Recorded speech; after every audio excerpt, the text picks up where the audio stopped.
Hello बच्चों, मेरा नाम डॉक्टर उर्मिला है और आज हम बात करेंगे नैतिक शिक्षा की नई पुस्तक की, जिसका नाम है आदर्श जीवन मूल्य मध्यमा। इस पुस्तक में कुल 18 अध्याय हैं जो कक्षा 9वीं और 10वीं दोनों के लिए हैं। इस पुस्तक के प्रथम अध्याय से 9वें अध्याय तक 9वीं कक्षा के सिलेबस में होंगे और अध्याय 10 से 18 तक 10वीं कक्षा के सिलेबस में हैं। पाठ 17 है गरिमामयी भारतीय नारी। इस वीडियो के तहत हम पाठ 17 के प्रश्नोत्तर करेंगे। पहला प्रश्न है, वर्तमान भारतीय समाज में नारी का क्या स्थान है? उत्तर है, वर्तमान भारतीय समाज में नारी प्रत्येक क्षेत्र में अपना योगदान दे रही है और देश की प्रगति के लिए वह पुरुषों के साथ कंधे से कंधा मिलाकर कार्य कर रही है।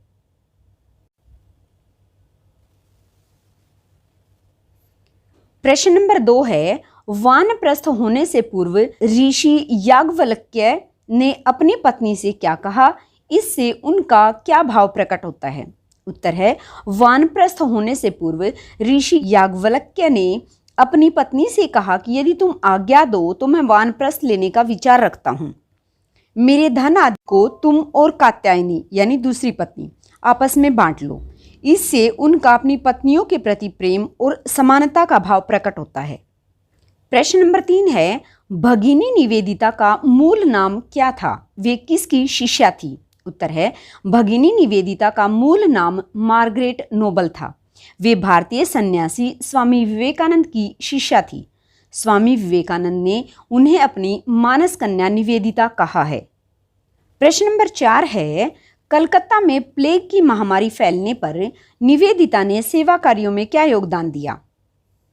उत्तर है, सन 1899 में कलकत्ता में प्लेग की महामारी फैलने पर भगिनी निवेदिता ने स्वच्छता संबंधी सारा काम अपने हाथों में ले लिया।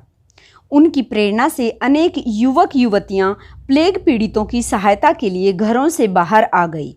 इसका एक अच्छा परिणाम यह निकला कि सेवा की दिव्य अनुभूति से छुआछूत की सतही भावना भी दूर हो गई। प्रश्न नंबर 5 है, सरोजिनी नायडू ने राजनीतिक क्षेत्र में क्या भूमिका निभाई? उत्तर, सरोजिनी नायडू ने राजनीतिक क्षेत्र में महत्वपूर्ण भूमिका निभाई। 18 दिसंबर 1917 को सरोजिनी नायडू के नेतृत्व में देश की 18 प्रमुख महिलाएं महिला मताधिकार की मांग को लेकर तत्कालीन वायसराय लॉर्ड चैम्सफोर्ड से मिली और सन 1922 में महिला मताधिकार की बात मान ली गई। 1919 ईस्वी में उन्होंने बंबई में असहयोग आंदोलन में भाग लिया। वे कांग्रेस की पहली महिला अध्यक्ष बनी और स्वतंत्रता के बाद देश की पहली राज्यपाल बनने का गौरव भी उन्हीं को प्राप्त हुआ। 1917 से 1947 के बीच भारतीय राष्ट्रीय कांग्रेस के माध्यम से स्वतंत्रता की लगभग सभी महत्वपूर्ण घटनाओं में उनकी सक्रिय भागीदारी रही। इसी के साथ बड़े प्रश्न उत्तर समाप्त हुए। अब हम इस पाठ के छोटे प्रश्न उत्तर करते हैं। प्रश्न नंबर 1, भारतीय समाज में नारी का स्थान कैसा है? उत्तर है, गौरवमय और महत्वपूर्ण। प्रश्न 2 है, वैदिक काल में नारी को किस रूप में स्वीकार किया गया था? उत्तर है, शक्ति रूप में। प्रश्न नंबर 3 है, भारतीय नारियों में गार्गी, मदालसा, मैत्रेयी, लोपामुद्रा, अश्वघोषा तथा विद्योत्तमा ने किस क्षेत्र में अपना योगदान दिया? उत्तर है, आध्यात्मिक क्षेत्र में। प्रश्न 4 है, राजनीति के क्षेत्र में कौन सी नारियों ने योगदान दिया? उत्तर है, Maharani Durgavati, Ahilyabai, Lakshmibai, Sarojini Naidu, doctor Annie Besant, Indira Gandhi इत्यादि ने। प्रश्न 5 है, याज्ञवल्क्य ऋषि की पत्नी का क्या नाम था? मैत्रेयी, और इनकी एक दूसरी पत्नी थी जिनका नाम था कात्यायनी। प्रश्न नंबर 6 है, मैत्रेयी ने ऋषि याज्ञवल्क्य से क्या मांगा? उत्तर है, अमृत पद प्राप्त करने का। प्रश्न 7 है, याज्ञवल्क्य ऋषि ने अपनी पत्नी मैत्रेयी को किस मार्ग पर चलने की शिक्षा दी? उत्तर है, कल्याण मार्ग पर। प्रश्न नंबर 8 है, मैत्रेयी ने किन्हें शास्त्रार्थ में पराजित किया? उत्तर है, बड़े बड़े पंडितों को। प्रश्न 9 है, भगिनी निवेदिता का मूल नाम क्या था? उत्तर है, मार्गरेट नोबल।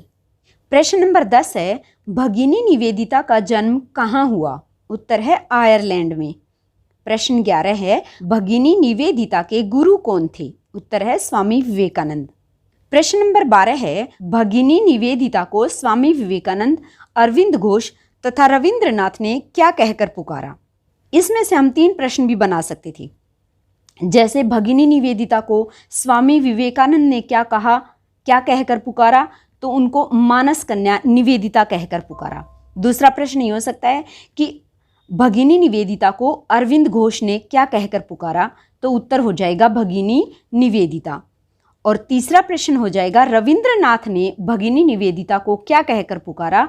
उसका उत्तर हो जाएगा लोकमाता। प्रश्न 13 है, सन 1899 में कलकत्ता में कौन सी महामारी फैली? उत्तर है प्लेग। प्रश्न 14 है, पूर्व बंगाल में अकाल और बाढ़ कब आई? सन 1906 में। प्रश्न नंबर 15 है, भगिनी निवेदिता के अनुसार स्त्रियों का शर्मिलापन, नम्रता तथा पवित्रता उनके लिए किसकी बात है? उत्तर है गर्व की। प्रश्न 16 है, भगिनी निवेदिता ने अपने जीवन के कितने वर्ष भारत की सेवा में अर्पित किए? उत्तर है 14 वर्ष। प्रश्न नंबर 17 है, भगिनी निवेदिता ने कब इस संसार से प्रस्थान किया और उनकी समाधि कहाँ है? इसके 2 प्रश्न भी बन सकते थे अलग अलग कि उन्होंने इस संसार से प्रस्थान कब किया और उनकी समाधि कहाँ है। तो उन्होंने प्रस्थान किया यानी उनकी मृत्यु हुई 13 अक्टूबर 1911 को और उनकी जो समाधि है वो दार्जिलिंग में स्थित है। प्रश्न 18 है, सरोजिनी नायडू का जन्म कब और कहाँ हुआ? उत्तर है 13 फरवरी 1879 को और कहाँ हुआ? हैदराबाद में। प्रश्न 19, सरोजिनी नायडू के पिताजी का क्या नाम था? उत्तर है अघोरनाथ चट्टोपाध्याय। प्रश्न 20 है, A lady of the lake रचना किसकी है? उत्तर है सरोजिनी नायडू की। प्रश्न 21 है, सरोजिनी नायडू ने उच्च शिक्षा कहाँ से प्राप्त की? उत्तर है लंदन के किंग्स कॉलेज से। प्रश्न 22 है, सरोजिनी नायडू के पिता उन्हें क्या बनाना चाहते थे? उत्तर है गणितज्ञ।